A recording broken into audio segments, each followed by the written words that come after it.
Hello, good morning po sa ating mga mahal na Virgo with the Earth element, Lola Baby from Belgium.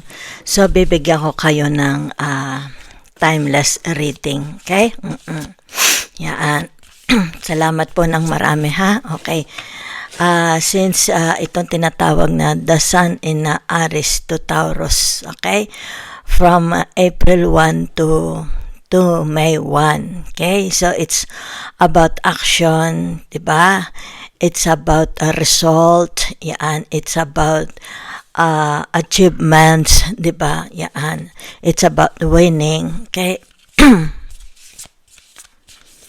It's about leisure, pleasure, friends, yan. Whatever. Ano pa? Love, romance, yan. Okay? So, titingnan natin. It's about your health. Okay. So, ibig sabihin ito okay, naka-reverse po. Okay. Itong ating tinatawag na the death. Okay. So, ibig sabihin nito, there is still no result. Yan ha.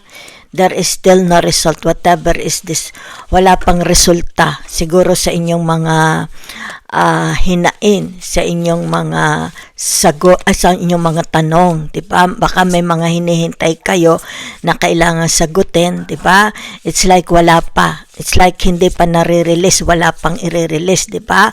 Maaaring ito yung tinatawag, meron kayong gustong hinihintay na sagot from your lawyers, from people with authorities, diba? With your tinatawag kapartner, diba? It's like wala pang nangyayari, okay? So, nakikita dito yung tinatawag na for some of you is maaring nababagot. Okay? So, narito yung tinatawag na the Six of Air. Yan ha? Okay?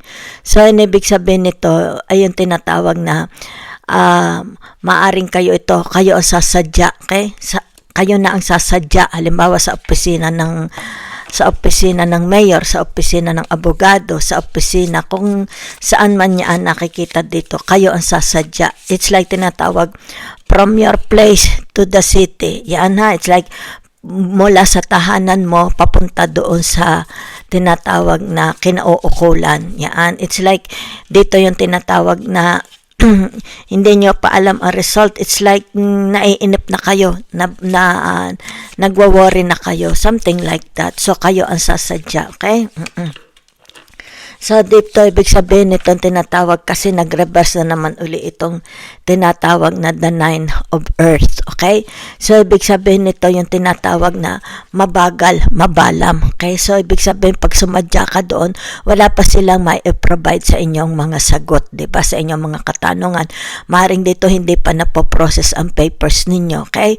Maring dito yung tinatawag na nakabinbin pa, okay? Nakabinbin pa sa kaso, nakabinbin pa sa korte, nakabinbin pa. Let's say, halimbawa, meron kayong mga lakad sa mga bangko, lakad sa, kung ano man yan, ibig sabihin nakabinbin, wala pa, okay?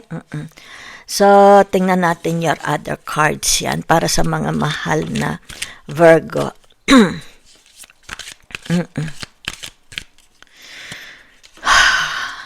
So, meron dito ang tinatawag na the Nine of Wands. Okay? Ibig sabihin nito, it's like tinatawag naguguluhan kayo. Okay? Naguguluhan kayo. It's like naguguluhan ka sa sistema. Di ba? Yan. Naguguluhan kayo. Siguro sa palakad, naguguluhan kayo sa palakad ng mga tao, ng mga kasamahan nyo, ng halimbawa kung saan kayo, halimbawa sabihin na nating marriage, naguguluhan ka sa takbo ng buhay may asawa, di ba? Or naguguluhan ka sa palakad sa trabaho, di ba? Yung mga tao, naguguluhan ka. So, meron ditong tinatawag na the Nine of Cups, yan ha? So, ibig sabihin nito, for some of you, yung tinatawag na it's about your work, okay? It's about your passion, yan ha? So, ibig sabihin nito, pinagbubuti mo. Okay? For some of you, nakikita dito na maaring dahil naguguluhan ka para, ibig sabihin nito, ma-divert, hindi mo ito palaging maisip. Gumagawa ka na lang ng something else para ma-divert yung isip mo, 'di ba? Kasi naguguluhan ka. It's like hindi mo hindi mo ma-contain, okay, itong mga isipin na ito. Kung kaya dito nakikita, you are working, idinadivert mo, kaya yung iyong tinatawag na pag-iisip, okay. Let's say sabihin natin, sa halip na isipin mo ito, nagtatrabaho ka na lang, let's say nag-iimis ka ng bahay, or maybe it's about your passion, it's about hobbies, di ba? Yan, para kumbaga dito, hindi mo maisip, hindi mo palaging maisip. So, meron tayong dito ang tinatawag the 8 of Wands, there is a good result. Yan, ha? Whatever is this, it's about tinatawag na an idea, okay, and a good idea. You see the pictures, okay? It's like tinatawag dito na you understand, okay? Nauunawaan mo. It's like tinatawag na you are trying, okay, to understand everything. Yan. Kasi kumbaga dito gulong-gulong isip mo, di ba? It's like tinatawag na ipinagpapasa Diyos. Maaring pinagpapasa Diyos mo na lang ito na sana ito ay tinatawag na ma-resolusyonan, ma-resolve na, okay? So, yan, okay. Ibig sabihin nito yung tinatawag na you care too much, okay? You care too much to others, maybe sa family mo, yung pangangailangan ng iba, binibigay mo, okay? It's like tinatawag na masaya ka pagka nagbibigay ka, especially sa iyong family, parents, siguro parents, relatives, mga kapatid, sa katrabaho, 'di ba? Matulungin ka. Yan na, it's like tinatawag, hindi ka mahirap hingan ng tulong. As much as possible, you want to help, something like that. Nakikita ko sa iyo. Financially man ito or para mais yung kanilang burdens, 'di ba? Okay? So, for some of you, yung tinatawag, maganda ang iyong aura, maganda ang iyong tinatawag mental thinking, the status of your mental thinking, okay? The status of your mind is very, very happy, very, very positive, and tinatawag na you're broad-minded. Ibig sabihin nito, wine-welcome mo kung ano itong mga tinatawag, if there is a good opportunity, job, opportunities, doors opening, ibig sabihin nito ay tinatawag na you're very, very open-minded. You wanna try, okay? So, for some of you, it's all about tinatawag your child spirit, okay? Child spirit. You're a very, very happy person, okay? Yan. You have no time for the past. You're always looking forward. Yan, ha? Lagi ka nakatingin sa the now. Okay? Hindi, you have no time to ibig sabihin nito yung, halimbawa, if there's something happens in the past, kung may mga problema, especially here, di ba? It's like marami kang sakit sa ulo, iniintinding mga isipin. Hindi mo ito binibigyan ng, as much as possible, you're always looking in the now. Okay? Yan. Yan. So, para sa mabyon nakikita dito, yung tinatawag na, okay. So, meron dito, it's about relationship, di ba? Yan. It's about relationship, about the people, di ba? So, ibig sabihin nito, you have a very, very good relationship with the people around you, di ba? So, ibig sabihin nito, madali, yung tinatawag na, you are, ano tawag dito?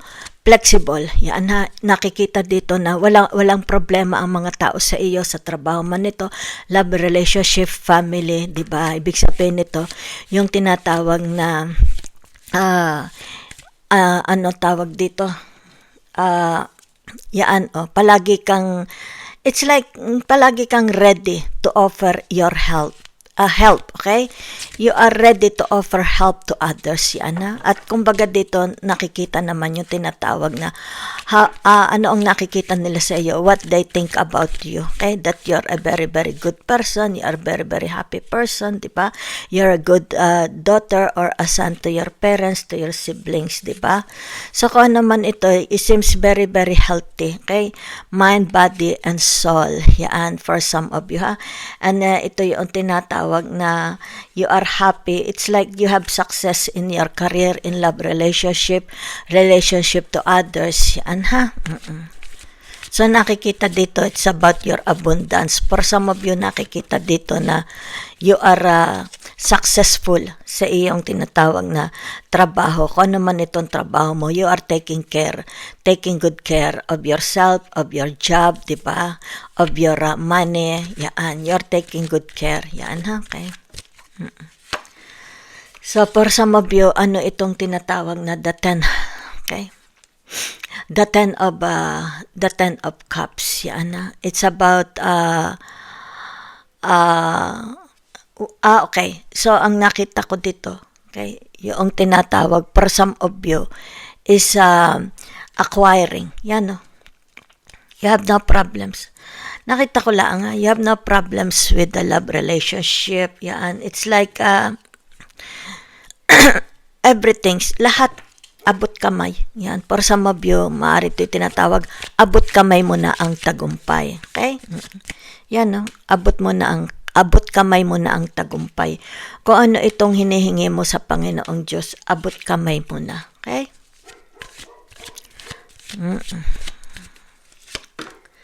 So, ito yung tinatawag na the nine of wands, okay? Ikaw, ibig sabihin nito, dependable. You're very, very dependable. Okay? Kahit napapagod ka, ibig sabihin nito, it's about your pride, okay? Pride. It's like a pride ka. It's about your victory, okay? Ibig sabihin nito na kahit pagod ka, kahit natutuwa ka na merong accomplishment nangyayari sa buhay mo, okay? So, maaaring for some of you, whatever is this, okay? Yung tinatawag na the seeds you are planting, it's growing, and you are happy. Ibig sabihin nito na napapagod ka, pero nakikita mo ang tinatawag na tagumpay, the abundance, okay? The success, yan, oh. Kaya dito nakikita, abot kamay mo na. Okay? Abot kamay mo na ang iyong pangarap. So, salamat po ng marami, ha?